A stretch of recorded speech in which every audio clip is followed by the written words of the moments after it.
situations in the Donbas region. Magnitude 7.5 earthquake has hit southern Philippines, triggering tsunami warnings in Philippines and Indonesia. For now, according to local seismology agency, evacuation orders have been issued for the residents, while no comments have been made about the exact damage of this earthquake. U.S. Transportation Secretary Sean Duffy has warned that air traffic controllers who repeatedly failed to report to work during the government shutdown could be fired. More than 3,300 flights were delayed on Thursday as the disruptions continued, prompting senators to urge airlines to issue refunds as government shutdown enters its ninth day today. North Korean leader Kim Jong-un has praised friendly and cooperative ties with China as he hosted Chinese Premier Li Qiang and other foreign dignitaries for the 80th anniversary of the Workers' Party. The celebrations, attended by Russia's Dmitry Medvedev, come as Pyongyang prepares a massive military parade.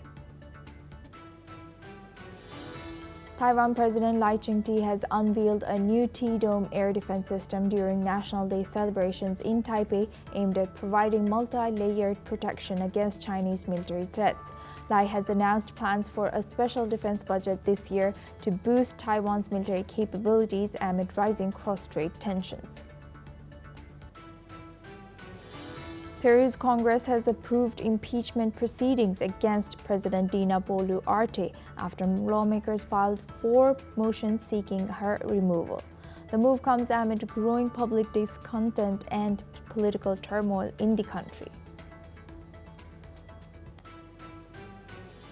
Now we move on and we start from the Middle East. Top Hamas negotiator Khalil al-Hayya has said that the group has received assurances from the United States and other mediators that its war with Israel has come to a complete end. Senior Hamas official Osama Hamdan has added that under the ceasefire deal, Israeli forces are expected to withdraw from all densely populated areas in Gaza, including Gaza City, Rafah, Khan Yunis, and the northern region. The announcement comes amid efforts to implement the first phase of U.S.-brokered peace plan aimed at hostage release and a ceasefire between Israel and Hamas. U.S. and international mediators continue to monitor the situation, ensuring that Israeli troop withdrawals and the release of hostages proceed as agreed. Now for this discussion, we are joined by Aaron Levarko. He's an Israeli journalist, joins us live from Netanya. Thank you very much, Aaron, for joining us again. Good to see you. Aaron, are people in Israel hopeful? Are they confident that this ceasefire will hold?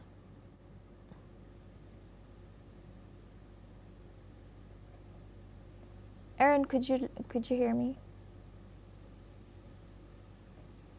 How's that? Yeah, now I can hear you, yes.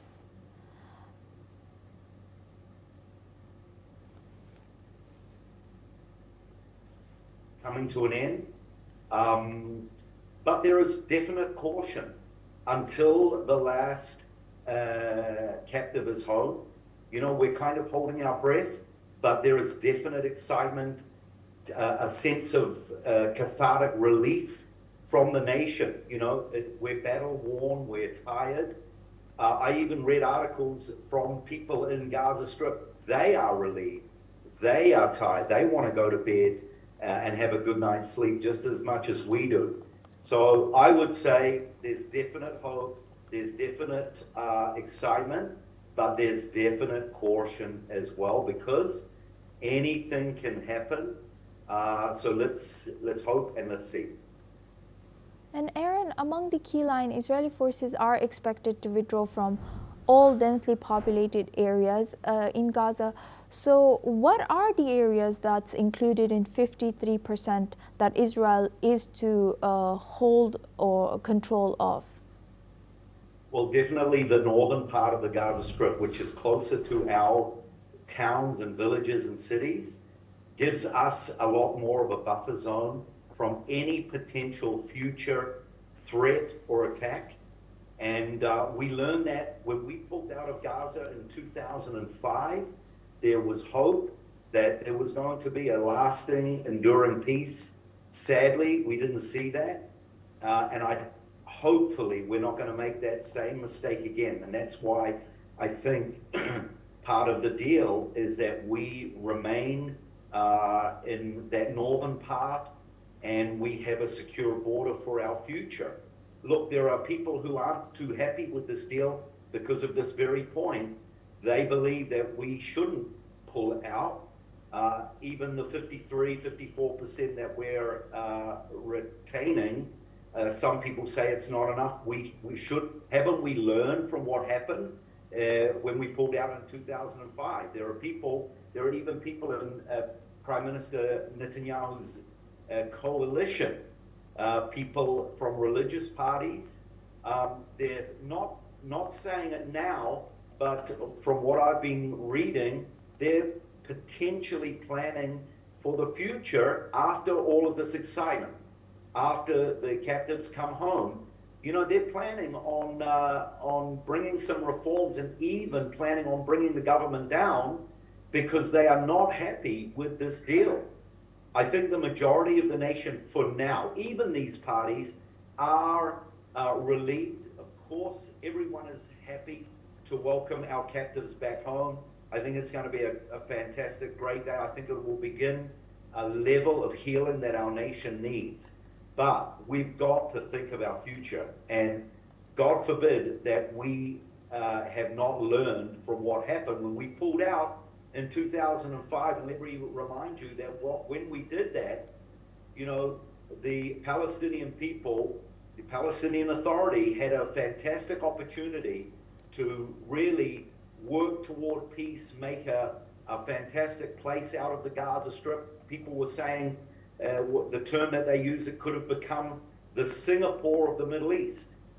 Instead, hundreds of billions of dollars went into building underground tunnels, stockpiling weapons that were used against us. So hopefully we're not going to make that mistake again. But you know, our military leaders and our political leaders, they are the ones that are making these decisions, along with the Americans. And look, this is just phase one. Phase two, which we haven't got to yet, that will be a different ball game when we talk about who's going to come in, who's going to start to plan for the future, and who are these people going to be that are inside of Gaza making these decisions. Big things to come. But for right now, you know, the exciting thing is that our captives, with God's help, are coming home.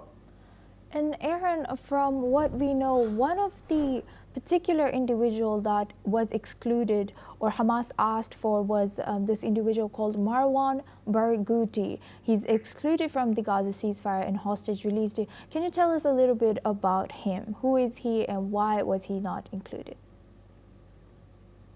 Marwan Barghouti has been in prison for many years. He is guilty. He was found guilty of multiple murders, not just at his own hands, but he was the man who did the planning, the sending out, the all of that. And it's without a doubt he's guilty. He's in prison now. Why he's such an important figure from the Palestinian perspective? They see him as a future leader for the Palestinian people, probably taking over from someone like Mahmoud Abbas, the Palestinian Authority president. But that's beside the point. The point is that he is a guilty man that has murdered a number of our people, and obviously it was adamant that our government said there's no way he will be released. Listen, I first read that nobody that took part in the October the 7th massacre would be released, and then I just found out that one of the men will be released. But as far as Marwan Barghouti, that obviously is off the table. That's a non-compromise issue from Israel's perspective. Aaron, thank you for sharing that. Please stay with us as we stay on this topic now. The United Nations has outlined a massive humanitarian aid plan for Gaza during the first 60 days of a ceasefire, following the recent deal between Israel and Hamas. UN Humanitarian Chief Tom Fletcher has appealed to countries to fund relief efforts, noting that only 28% of the $4 billion needed for the 2025 flash appeal has been contributed. Let's listen in to what he has said. And finally, we need to ensure that our operations are adequately funded. This is critical to our ability to meet these overwhelming needs. At the moment, only 28% of the $4 billion needed for the 2025 flash appeal for these areas, for the OPT, has been funded. Only 28%. So every government, every state, every individual that has been watching this crisis unfold and wondering, what can we do? If only there is something we can do. Now is the time to make that generosity count, to help us to deliver, to help us to save so many lives in the Gaza Strip, to respond to this plan at the scale. Now for this discussion, we go back to Aaron Libarko. He's an Israeli journalist, joins us live from Netanya. Thank you very much, Aaron, for staying with us. Now, looking at statements that has just come in from United Nations, what challenges still remain in this concerning aid distribution in Gaza? And are there any other international agencies or UN who can take the lead to distribute aid efficiently and be trusted over there? Yeah, these are the big questions you're asking. Listen, the key things are who is going to get the aid, who's going to be bringing the aid, and is the aid going to be hijacked? This is what we've seen time and time again as we have tried to bring in aid ourselves among or along with other organizations. This has been the big problem. Now, we are not too sure how much the negotiators in this deal are going to be surveying and monitoring this situation. This is going to be a key. The nations that are going to be in the Gaza Strip, among what is going to be happening with this food, they are the key to this. Because what we've seen in the past is a lot, I'm talking about, you know, in the hundreds of thousands of tons of food being hijacked, being sold, or being kept from people as a political maneuver to show the world, or to try and show the world, try and convince the world, and in some cases, actually in a lot of cases, in a very successful way, making it come across that Israel has been starving the people. So hopefully, as part of these negotiations, that issue will be monitored, and but these are the big issues. Now, I've seen that the United Nations Secretary General, he stepped up, and he said that the United Nations will take a big part in this. From Israel's perspective, you know, the history with the United Nations in this issue, in this conflict with Gaza and the Palestinian people, hasn't been too favorable towards Israel. In fact, a number of United Nations organizations have actually been part of the problem rather than the solution. And we have documents about that. So hopefully it will go a lot smoother. For the Palestinian people, we don't want to see anyone starve. We don't want to see children malnourished. And that's why we've made every effort over these last 2 years to bring in food, an incredible amount of food. It's undisputable.